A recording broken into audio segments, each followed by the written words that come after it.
हर साल 25 जून को भारत सरकार मनाएगी संविधान हत्या दिवस। अब क्या है ये संविधान हत्या दिवस और क्यों इसे लेकर सत्ता पक्ष से लेकर विपक्ष तक आवाज उठा रहे हैं, समझेंगे इस वीडियो में। केंद्र सरकार ने 25 जून को संविधान हत्या दिवस घोषित किया। केंद्रीय गृह मंत्री अमित शाह ने सोशल मीडिया पर पोस्ट कर इसकी जानकारी दी और साथ ही केंद्र सरकार ने भी इसका नोटिफिकेशन जारी कर दिया। मतलब कि अब ये तय हो गया है कि इस दिन को अब हर साल संविधान हत्या दिवस के तौर पर मनाया जाएगा। अब इस दिन को क्या होगा, कैसे इस दिन को मनाया जाएगा, इसके साथ ही साथ इसको लेकर सत्ता पक्ष से विपक्ष का क्या कहना है, ये सब बात जानने से पहले जान लेते हैं कि आखिर क्यों इस दिन यानी कि 25 जून को संविधान हत्या दिवस घोषित किया गया। मतलब कि इस तारीख के पीछे की कहानी क्या है। देखिए, इस बात का जवाब भी कम शब्दों में ही सही लेकिन अमित शाह के ट्वीट में देखने को मिल जाता है। अमित शाह ने ट्वीट में लिखा कि 25 जून साल 1975 को तत्कालीन प्रधानमंत्री इंदिरा गांधी ने अपनी तानाशाही मानसिकता को दर्शाते हुए देश में आपातकाल लगाकर भारतीय लोकतंत्र की आत्मा का गला घोंट दिया। लाखों लोगों को अकारण जेल में डाल दिया गया और मीडिया की आवाज को दबा दिया गया।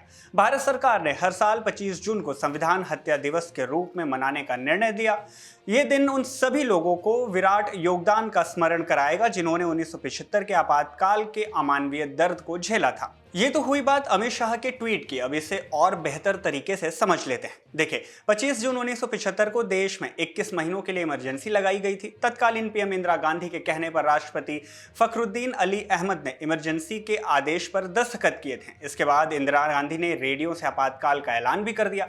इस दौरान आम इंसानों के कई मौलिक अधिकारों पर रोक लगा दी गई थी। यहाँ तक कि कोर्ट की शक्तियों पर भी प्रतिबंध लगा।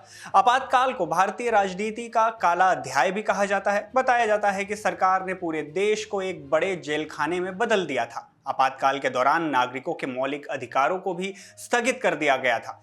इमरजेंसी में जीने तक का हक छीन लेने के लिए सुप्रीम कोर्ट ने भी साल 2011 में अपनी गलती मानी थी। सुप्रीम कोर्ट ने 2 जनवरी साल 2011 को यह बात स्वीकार की कि देश में आपातकाल के दौरान इस कोर्ट से भी नागरिकों के मौलिक अधिकारों का हनन हुआ था। प्रेस की आजादी से लेकर कोर्ट में अपनी आवाज उठाने और लोगों को जबरदस्ती नसबंदी कराने के लिए मजबूर करना, ऐसी कई घटनाएं थी जो आपातकाल के दौरान सामने आई। अब यहाँ एक सवाल ये आता है कि ये बात तो साल 1975 की है, तो आज यानी कि 49 सालों के बाद ये मुद्दा क्यों उठा।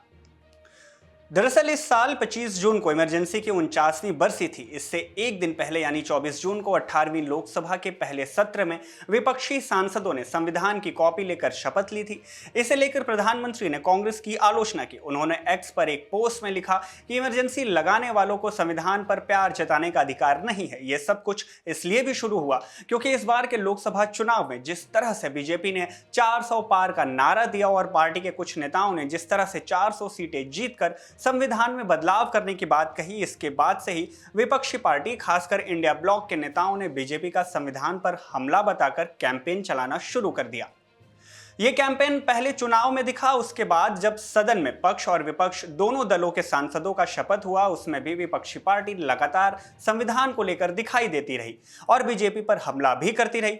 माना जा रहा है कि कांग्रेस के संविधान को बचाने की इस पूरी कैंपेनिंग के जवाब के तौर पर केंद्र सरकार ने यह फैसला लिया और संविधान हत्या दिवस की घोषणा की। अब एक और सवाल आता है कि इस दिन होगा क्या। देखिए, सरकारी गजट के हिसाब से इस दिन को आने वाले हर साल जब तक कि नियम नहीं बदले जाते हैं तब तक आपातकाल के दौरान सत्ता के घोर दुरुपयोग का सामना और संघर्ष करने वाले सभी लोगों को श्रद्धांजलि दी जाएगी।